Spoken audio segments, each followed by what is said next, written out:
Amy hurriedly rushed out of her house, pulling on a short leather jacket as she went. As usual, she was running late for work. Luckily, her friend Lisa, a more responsible employee, would open the store without her. A short, slightly chubby brunette in her early 20s, she slammed the door shut, quickly inserted the key and turned it twice.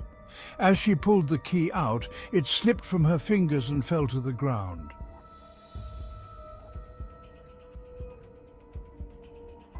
She muttered a quiet curse and immediately heard a creaky voice behind her. "Oh, Amy! A young lady like you shouldn't be using such words. You'll scare away all the suitors."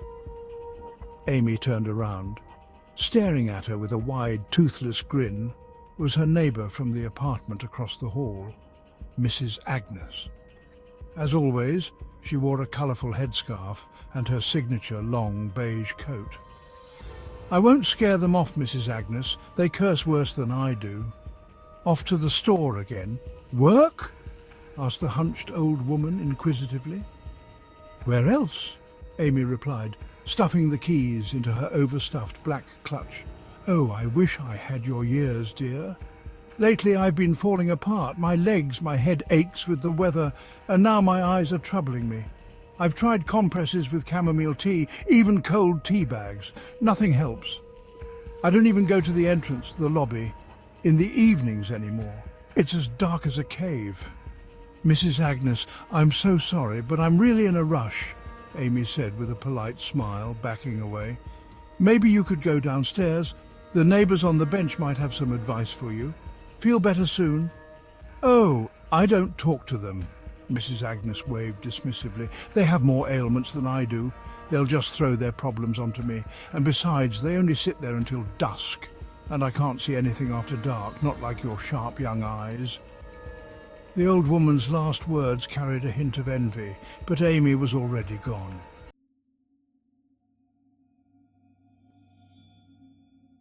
Neighbours considered Mrs. Agnes odd, if not outright crazy. Some even called her a witch. Their reasoning?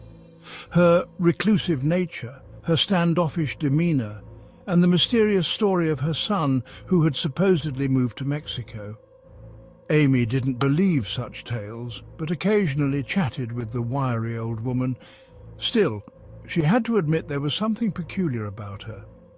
Mrs. Agnes had a penchant for fortune-telling and folk medicine and loved discussing supernatural TV shows and stories.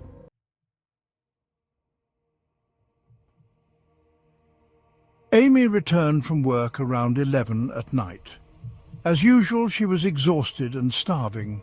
Quickly changing into her house robe, she fried some eggs, brewed coffee, and settled into bed with her meal. She turned on the TV and landed on a cooking show, thinking it might aid her digestion.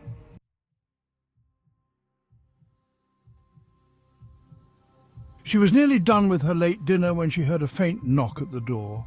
Amy froze. The knock came again. She glanced at the clock. 11:27 p.m. Who could it be at this hour? Assuming it was some local drunk who had mistaken her floor for his, she decided to ignore it. But after a few minutes of silence, the knocking grew louder and more persistent.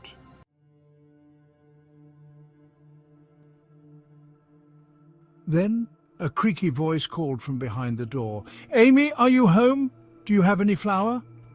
Reluctantly, Amy got out of bed and approached the door.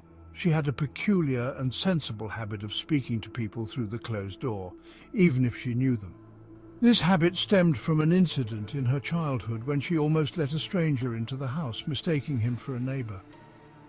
Cautiously, she asked, "Who is it? It's Mrs. Agnes. Do you have any flour? Michael's coming with the kids tomorrow. I wanted to bake a pie, but the stores are closed." Amy frowned. Michael? But he had moved to Mexico. And Mrs. Agnes herself had said they had a falling out and weren't speaking. Besides, earlier that morning she'd claimed she never went out at night because her vision was too poor. The knocking resumed, louder this time. Amy's heart began to race. Something didn't feel right. "Amy, are you bringing the flour? Open the door, dear. It's dark and my eyes can't see well. Or just open it a crack so I can get to my apartment? I'm sorry, Mrs. Agnes, Amy replied loudly. I just remembered I ran out of flour the other day. I forgot to buy more. Well, then at least let me in, the voice turned demanding. It's so dark out here, I can't see a thing. Or just crack the door open so I can come in. Amy shook her head instinctively and backed away a few steps. Suddenly the door rattled as if something had struck it forcefully. Amy let out a small scream, immediately clapping her hands over her mouth. So you won't let me in? The tone shifted from falsely sweet to aggressive and unrelenting. What if I come in myself? No flour? What about the bag above the sink? Half a packet there. Chills ran down Amy's spine. How could Mrs. Agnes know she had flour above the sink? She had never been inside Amy's apartment. The pounding on the door grew louder, and the voice behind it began to change, dropping into a guttural, almost inhuman tone. Open the door! Let me in! If you won't give me the flour, give me your eyes! Give me your eyes! A powerful blow shook the heavy metal door. Plaster dust fell from the ceiling, and the hallway light began to flicker inexplicably. Amy dashed into her bedroom. Fortunately or unfortunately, from there she had a clear view of the front door.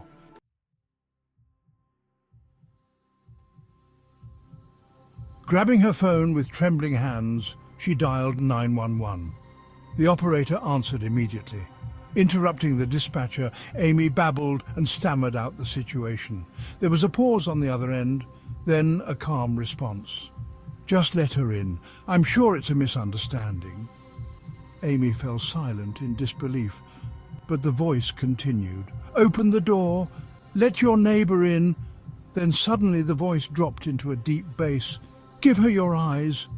A screeching sound erupted from the phone, causing Amy to toss it onto the bed and cover her ears. The sound ceased abruptly, as did the pounding at the door. An eerie silence fell over the apartment, so still that Amy could hear her own terrified heartbeat. Then a moment later it began pounding even harder, as if trying to escape her chest.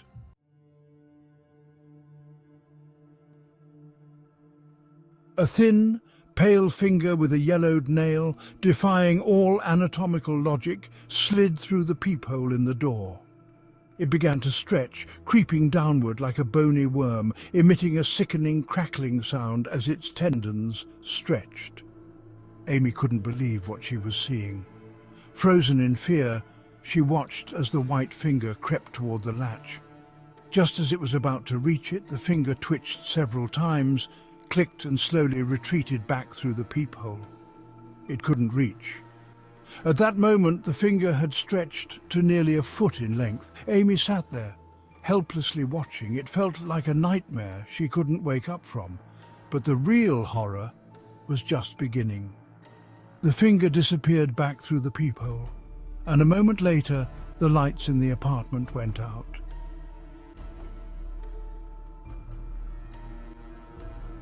Something sharp scraped against the metal door, and a chorus of voices shrieked, "So, Amy, how do you like the dark?" The voices overlapped, children's, women's, men's, but above them all was the screeching, raspy voice of the old woman. "Are you scared? Terrified? Open the door. I just need your eyes. Open up, you little brat." The voices crescendoed into a deafening scream. "Open the door, I said, or else I'll tear out your filthy throat. You'll bleed to death." Amy collapsed onto the floor, clutching her ears with her hands. Even in the darkness, she could see the door trembling from the force of the pounding.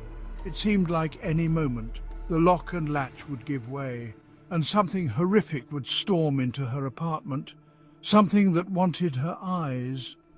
Watching the shaking door and the plaster crumbling from the ceiling, Amy couldn't help but wonder, why hadn't anyone else come out into the hallway or called the police?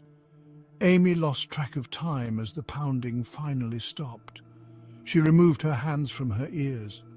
The oppressive silence returned, as deceptive and terrifying as the calm before a storm. It left her nerves strung tight, ready to snap at the slightest provocation. And then it happened. "You little rat," the old woman hissed through the peephole, drawing out the words. "Fine. You won't let me in nicely, then I'll come in myself. For some tea with your eyes."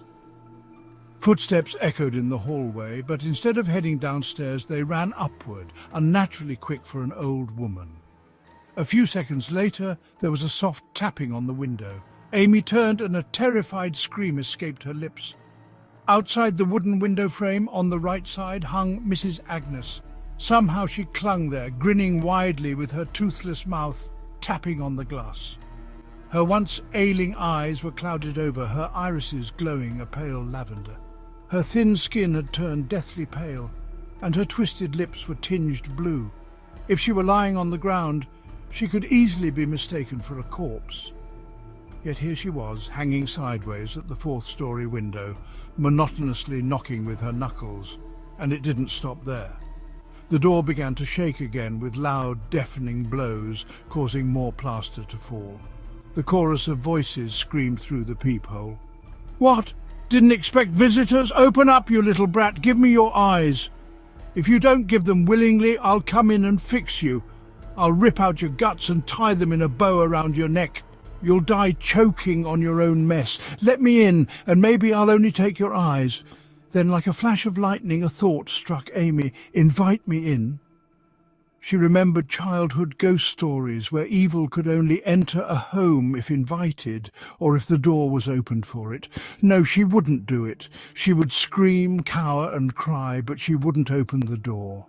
If the legends were true, all she had to do was survive until morning.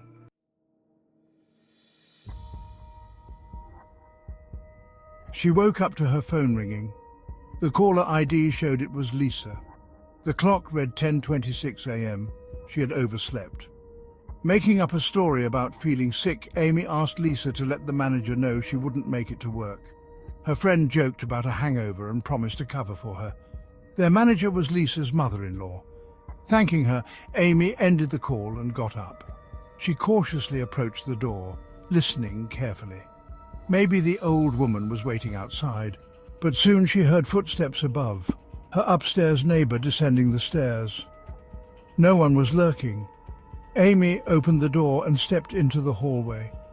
The only reminders of last night's nightmare were the crumbling plaster and the flipped circuit breaker in the electrical panel. She glanced at the door across the hall and shivered. It felt as though someone was watching her through the peephole. She retreated back inside and locked the door with both the lock and the latch. Around 3 p.m, Amy got dressed and called a doctor she knew to arrange an appointment. To avoid being fired, it was best to have a medical excuse. In other words, she needed to buy a doctor's note. Quickly getting ready, she left the house.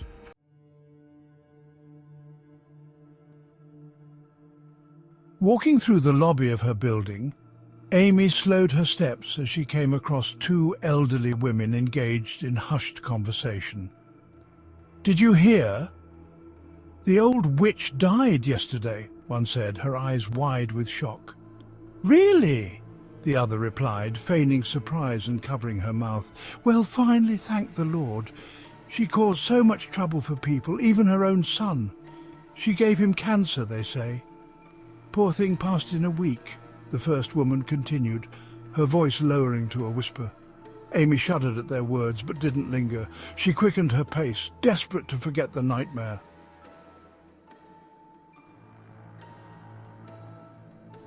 Please write in the comments, support the video with a like, and of course subscribe to the channel. You can also share this video with your friends. They will probably also be interested.